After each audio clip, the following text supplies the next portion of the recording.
tribus de l'Est est venu, et parmi eux, il y a cette personne qui est connue sous le nom de Ashaj. Là, il a une blessure au visage. Donc c'est plus ou moins ce que l'histoire que nous raconte Hazrat Abdullah ibn Abbas radiyallahu ta'ala anhuma.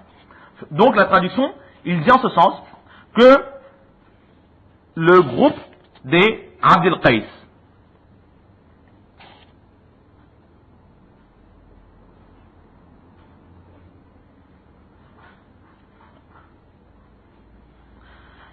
et Abd al-Qais c'est aussi un surnom de cette tribu de Rabi'a que nous avons dit.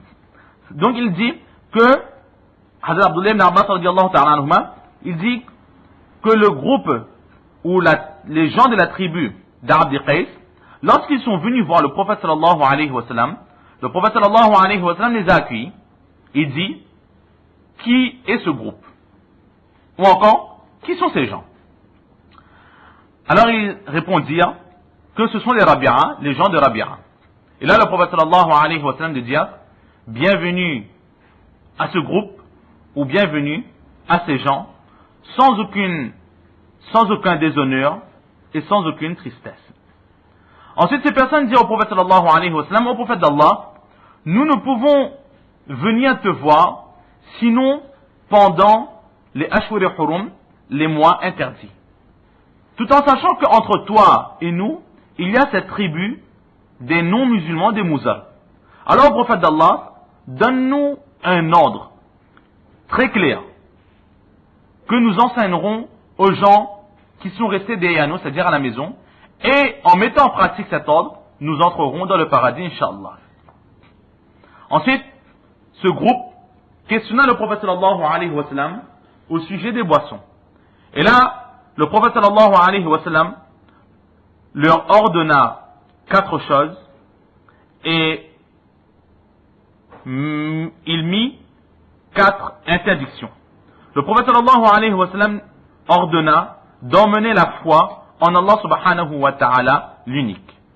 Ensuite le prophète sallallahu alayhi wa sallam dit, ô vous les gens, est-ce que vous savez ce que signifie que emmener la foi en un Allah? Et là c'est ce groupe de personnes de répondre que Allah et son prophète sallallahu alayhi wa sallam le savent mieux. Le prophète sallallahu alayhi wa sallam de reprendre que emmener la foi en un Allah, c'est témoigner qu'il n'y a pas d'autre Dieu en Allah, à part Allah subhanahu wa ta'ala, et que le prophète sallallahu alayhi wa sallam, il est son prophète.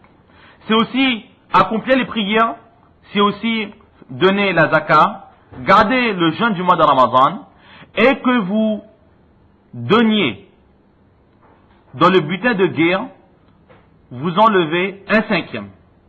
Et ensuite le prophète sallallahu alayhi wa sallam interdit 4 choses. La première chose, c'est le hantim. La deuxième chose, c'est le dubba. La troisième chose, c'est le naqid. Et la 4e chose, c'est le muzaffat. Pour comprendre, de toute façon, en expliquant le hadith, Inch'Allah, on va revenir sur ces mots. Des mots que, personnellement, il m'est très difficile de traduire. C'est tout simplement 4 ustensiles qui étaient utilisés pour garder le vin et l'alcool. Pour faire fermenter le vin et l'alcool, les Arabes avaient le plus souvent pour habitude d'utiliser 4 récipients. Et les 4 choses dont le prophète sallallahu alayhi wa sallam il a interdit en ces mots, c'est justement ces 4 récipients. Qu'on dit en arabe, le hantim, le dubba, le naqil et le muzaffat. Et plus tard on va bien comprendre de quoi sont faits ces récipients. Ensuite le prophète sallallahu alayhi wa sallam il dit, retenez bien ces enseignements et enseignez-les aux personnes qui sont restées derrière vous, c'est-à-dire à la maison. Et c'est un hadith qui est rapporté par Imam Bukhari, Imam Muslim, rahimahullah ta'ala. Donc, il a été la traduction de ce hadith rapporté par Abdullah ibn Abbas, radiyallahu ta'ala anhuma. Donc, théoriquement, on a déjà vu les conditions dans lesquelles ce hadith a été raconté par Abdullah ibn Abbas, radiyallahu ta'ala anhuma. Et donc là, à ce moment précis, ce groupe de personnes, amené par leur chef Munzil, est présent devant le prophète sallallahu alayhi wa sallam. Donc, Abdullah ibn Abbas, radiyallahu ta'ala anhuma, il dit, lorsque ces personnes se sont présentées au prophète sallallahu alayhi wa sallam, le prophète d'Allah a dit, qui sont ces gens? Ou qui est ce groupe? Donc là, Au début, nous avions aussi dit que les compagnons, ils essayaient au maximum de raconter les paroles du prophète sallallahu alayhi wa sallam mot à mot. Et s'ils avaient un doute, ils avaient tellement peur d'inventer des paroles au sujet du prophète sallallahu alayhi wa sallam, car dans un hadith, nous avions déjà dit que le prophète sallallahu alayhi wa sallam, il dit que celui qui raconte de fausses paroles à mon sujet, ou qui invente des hadiths, et qui insinue que c'est moi qui ai dit ces paroles, alors qu'il se prépare à rester dans l'enfer. C'était un avertissement du prophète sallallahu alayhi wa sallam. Alors les compagnons avaient très très peur de changer les paroles du prophète sallallahu alayhi wa sallam. Et là, Hazrat Abdullah ibn Abbas radiyallahu ta'ala anhuma, il fait partie de ceux qui ne veut pas changer les paroles du saint prophète sallallahu alayhi wa sallam. C'est pour cela que maintenant, il a un doute. Est-ce que le prophète sallallahu alayhi wa sallam, il a dit qui sont ces gens, ou il a dit qui est ce groupe? Le sens c'est le même, mais c'est simplement les mots qui vont changer.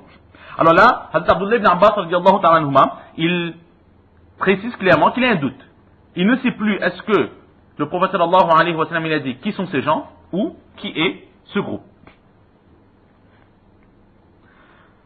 En racontant l'histoire qui s'était passée, nous avions dit que justement, en arrivant, le prophète sallallahu alayhi wa sallam, il a dit à ses compagnons que la meilleure tribu de l'Est est venue à vous, et parmi eux, il y a leur chef. Donc apparemment, le prophète sallallahu alayhi wa sallam connaissait pertinemment qui étaient ces gens. Mais une fois présent, pourquoi est-ce que le prophète sallallahu alayhi wa sallam, il questionne de nouveau à ses compagnons ou à ce groupe qui vient d'arriver, qui êtes-vous? Étant donné que le prophète sallallahu alayhi wa sallam, il connaît déjà, pourquoi demander de nouveau qui sont ces personnes? Alors la réponse qui est donnée, elle est très simple, c'est que le prophète sallallahu alayhi wa sallam, par l'aide d'Allah, un miracle, il connaît ces personnes. Allah subhanahu wa ta'ala a dû dévoiler certaines choses du cachet pour le prophète sallallahu alayhi wa sallam. Mais ces personnes qui ne connaissent pas le prophète sallallahu alayhi wa sallam, à part Hazrat Munqiz Ibn Hibban radiallahu ta'ala anhu, qui a déjà discuté avec le prophète sallallahu alayhi wa sallam, c'est 14, 40 ou 300 personnes selon les divergences, n'ont jamais vu le prophète sallallahu alayhi wa sallam, ils n'ont jamais discuté non plus avec le prophète sallallahu alayhi wa sallam. Donc, lorsqu'on va à la rencontre de quelqu'un que l'on ne connaît pas, alors on aura toujours une certaine timidité. Que lui dire, quel est son caractère, comment se comporter devant lui, etc., etc. Et le prophète sallallahu alayhi wa sallam, il avait le meilleur des comportements et le meilleur des caractères. Il connaissait pertinemment que ces personnes viennent apprendre la religion. Et dans l'apprentissage, il ne faut surtout pas avoir de pudeur. Dans le Coran, Allah subhanahu wa ta'ala dit Inna Allah la yastahi an yadriba matala. Qu'Allah lui-même, il n'a aucune honte de donner des exemples pour faire comprendre de la meilleure des façons sa religion. Et le prophète sallallahu alayhi wa sallam, il connaît aussi pertinemment que si une personne, si un élève, si celui qui vient apprendre la connaissance, il a en lui cette timidité, cette honte, alors il ne posera pas toutes les questions qui lui passent par la tête. S'il n'a pas compris quelque chose, il aura parfois honte de demander une seconde fois. Alors ce que le prophète sallallahu alayhi wa sallam il a fait, c'est quoi? C'est tout de suite créer un lien d'affinité entre lui et ces personnes. Donc il engage lui-même la discussion. Il ne va pas rester comme un chef, attendre que ce sont ces personnes qui débutent la discussion. Parce que maintenant, lorsque ces personnes vont arriver, peut-être que le chef lui-même il aura un peu honte, il va dire à un porte-parole, toi commence à parler, lui il aura honte, et puis il y aura une mauvaise compréhension, et puis ils vont rester sur... On aura l'impression que dans cette discussion, il y a des barrières. Alors le prophète sallallahu alayhi wa sallam lui-même, il débute. Il crée tout de suite un lien d'affinité. Maintenant, comment créer le lien d'affinité? C'est tout simplement que le prophète sallallahu alayhi wa sallam, il salue ces personnes, il dit, qui êtes-vous? De cette façon, les personnes vont commencer à parler que nous sommes telle personne, venue de tel endroit, et nous sommes venus dans tel but. Et là, automatiquement, ils vont commencer eux-mêmes à parler, et petit à petit, dans la discussion, ils vont poser les questions qu'ils veulent. Donc, il a été le comportement du prophète sallallahu alayhi wa sallam. Donc il questionna ces personnes, qui êtes-vous? Qui sont ces gens? Qui est cette tribu?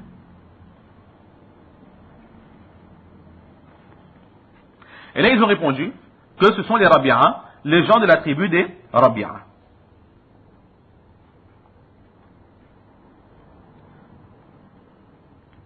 Ensuite le prophète sallallahu alayhi wa sallam, donc étant donné que ce sont des visiteurs qui viennent dans un pays étranger, dans une ville étrangère, tout de suite, les faire comprendre que même si vous êtes des étrangers, comportez-vous comme si que vous êtes chez vous. Considérez que vous êtes chez vous. Même si vous êtes chez moi, mais je ferai tout mon possible pour faciliter votre séjour, alors considérez que vous êtes chez vous-même. Les habitudes que vous aviez chez vous, alors gardez-les ici aussi. N'ayez honte de rien. Si vous avez besoin de quelque chose, demandez, n'ayez crainte, ni de personne, ni de rien. Et c'est un mot en arabe que le prophète sallallahu alayhi wa sallam, il a employé, marhaban bil qawm ou bil wafd. Bienvenue aux gens de cette tribu, ou bienvenue à ces gens. Donc là, Hazrat Abdullah ibn Abbas, radiyallahu ta'ala anhuma, il a encore un doute. Est-ce que le prophète sallallahu alayhi wa sallam, il a employé le mot gens ou le mot tribu? Donc il dit, marhaban bil qawm, qu'on traduira en français, bienvenue à ces gens, ou bienvenue aux personnes de cette tribu. Marhaban, bienvenue. Qu'est-ce que marhaba veut dire? Souvent, si on va dans un pays arabe, on entre dans un magasin, on va chez quelqu'un ou autre, alors il va toujours dire marhaba, marhaba, bienvenue, bienvenue. Mais quelle est la profondeur de ce mot marhaba, bienvenue en arabe? En français, c'est bon, bienvenue, nous t'accueillons avec joie. Mais en arabe, il a un sens un peu plus profond. C'est quoi? C'est marhaban bil qawm, que cette personne considère qu'elle est venue dans un endroit très vaste, dans un endroit très grand. Si on entre dans une petite maison, il y a nous, il y a les gens de cette maison. Alors on sera un peu gêné, qu'il n'y a que 2 pièces, dans une pièce c'est moi qui reste, dans l'autre pièce c'est eux qui restent, et il y a une seule salle de bain, une seule cuisine. Maintenant, si eux ils sont dans la salle de bain, moi je ne peux pas y aller, je suis étranger. Lorsque je dois partir aux toilettes ou autre, il faut bien que je regarde si ce n'est pas l'heure des gens, des habitants de cette maison, de façon à ce que, à cause de moi, ces personnes non plus n'ont pas de problème. Lorsque c'est un endroit très petit, alors il y a beaucoup de gêne entre les personnes qui accueillent et les personnes qui restent. Mais, si c'est une grande maison, avec plusieurs pièces, à étage, en bas, les habitants de la maison qui restent, et en haut, il y a d'autres chambres, avec des toilettes, une salle de bain, etc., ben, ces personnes seront beaucoup plus à l'aise. Et ils pourront garder leurs habitudes. Étant donné qu'ils sont persuadés que les habitants de la maison resteront en bas, ils n'ont pas besoin des pièces d'en haut, et moi, je peux faire ce que je veux en haut, je ne les gênerai pas. Donc, plus la maison, plus l'endroit d'accueil est grand, moins il y a de gêne. Et là, le prophète sallallahu alayhi wa sallam, c'est justement ce qu'il dit, que considérez que vous êtes arrivé dans un terrain très très vaste, très très grand. De cette façon, il fait comprendre que n'ayez aucune gêne. Considérez-vous chez vous-même. Et encore une fois, pourquoi est-ce que le prophète sallallahu alayhi wa sallam, il a employé ce mot? C'est justement pour, de un,